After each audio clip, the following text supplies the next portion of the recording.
You know that moment when plans get canceled and you tell yourself you're fine either way, but then you feel a tiny secret rush of relief, like your shoulders drop an inch. Your evening suddenly opens up. No small talk, no pretending to be more energetic than you feel, just you, your thoughts, maybe a screen, maybe silence. And part of you thinks, is something wrong with me for enjoying this? Because we're told constantly that liking time alone is suspicious, that humans are social creatures, that happy people are out there, doing things, being seen. So if you genuinely enjoy being alone, not as a backup plan, but as a preference, it can feel like you're breaking some unwritten rule. But here's the quiet truth. Some people don't just tolerate solitude, they actually thrive in it.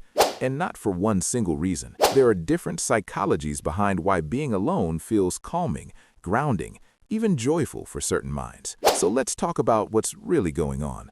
Not in a textbook way, in a you might recognize yourself in this way. Because once you see the patterns, the guilt around solitude starts to dissolve, and what replaces it is understanding. Let's start with a familiar scene. You've been social all day. Work, messages, noise, expectations. Nothing dramatic happened.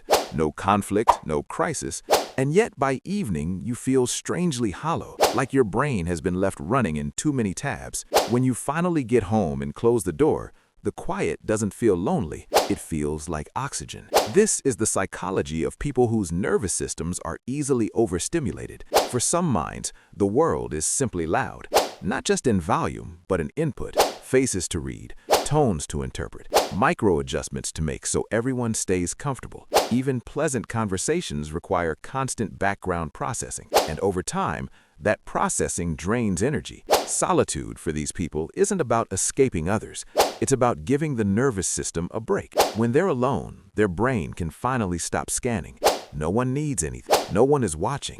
No signals to decode. And here's the twist. This doesn't always look like shyness. Many of these people are socially capable.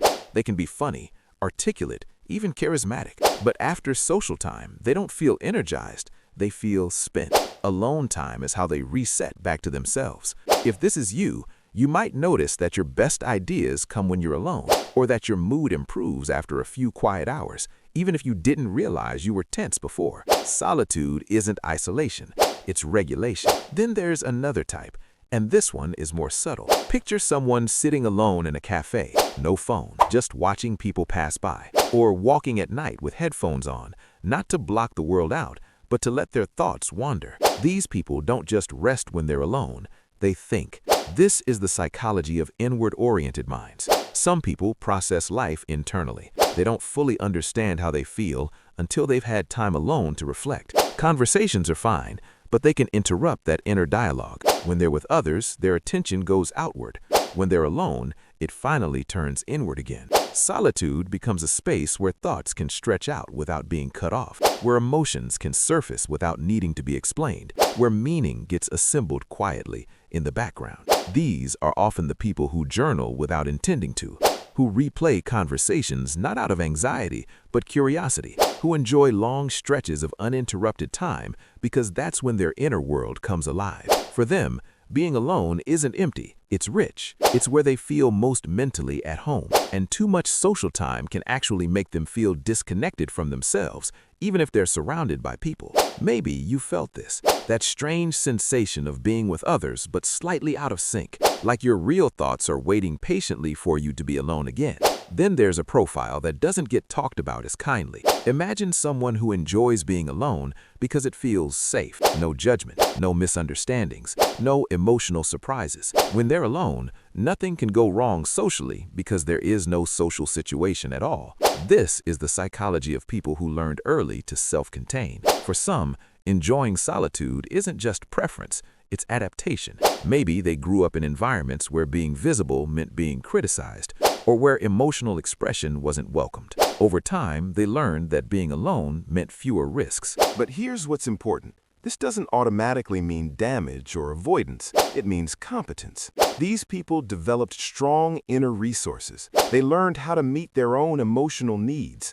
how to self-soothe, how to entertain themselves mentally. Solitude feels comfortable because it's familiar, predictable, quietly empowering. And while there can be a fine line between enjoying solitude and hiding in it, many people in this category aren't running away from connection. They're simply selective. They don't need constant interaction to feel real or validated. Their sense of self doesn't dissolve when no one else is around. If this resonates, you might notice that you're okay going long stretches without talking to anyone, and then reconnecting as if no time passed. You don't feel lonely easily. You feel grounded. Then there's another type that often gets misunderstood as antisocial, when they're actually something else entirely. These are people who enjoy being alone because it's where they feel most authentic. Around others, even people they like, they subtly adjust. Their humor gets filtered.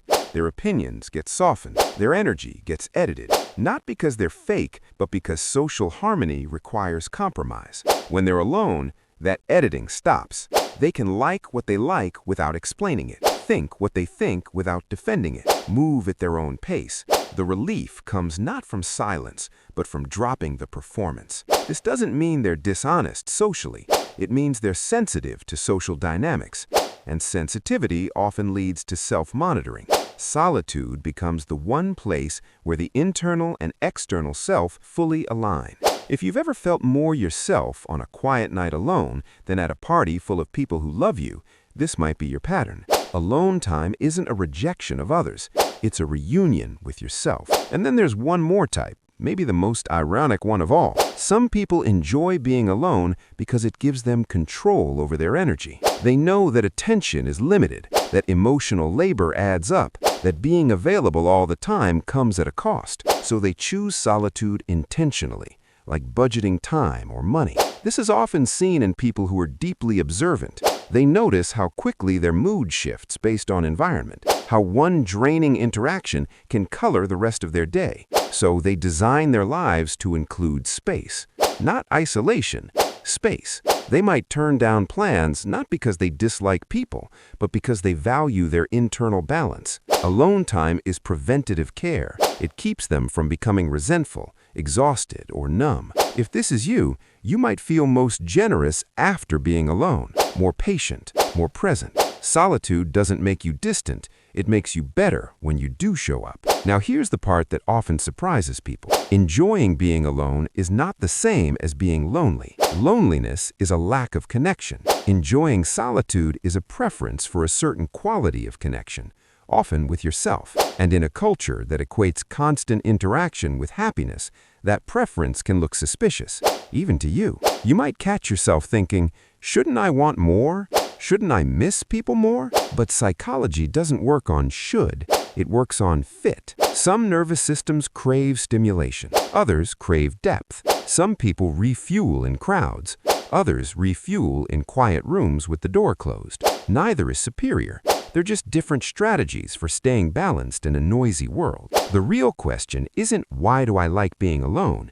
It's what does solitude give me that I don't get elsewhere? Calm, clarity, safety, creativity, rest? Once you know the answer, solitude stops feeling like a guilty habit and starts feeling like a legitimate need. So which type did you recognize yourself in? The overstimulated mind that needs quiet to reset? The inward processor who thinks best alone? The self-contained soul who feels safest in solitude? The authenticity seeker who drops the mask when no one's watching? Or the energy guardian who chooses space to stay whole? Maybe it's one, maybe it's a mix. Most people are. If this landed somewhere close to home, take a moment with it. And if you want, share which part resonated most. Not to label yourself, but to understand yourself a little better. And if you enjoy these quiet, psychological deep dives, the kind you can watch alone at your own pace, you already know what to do next.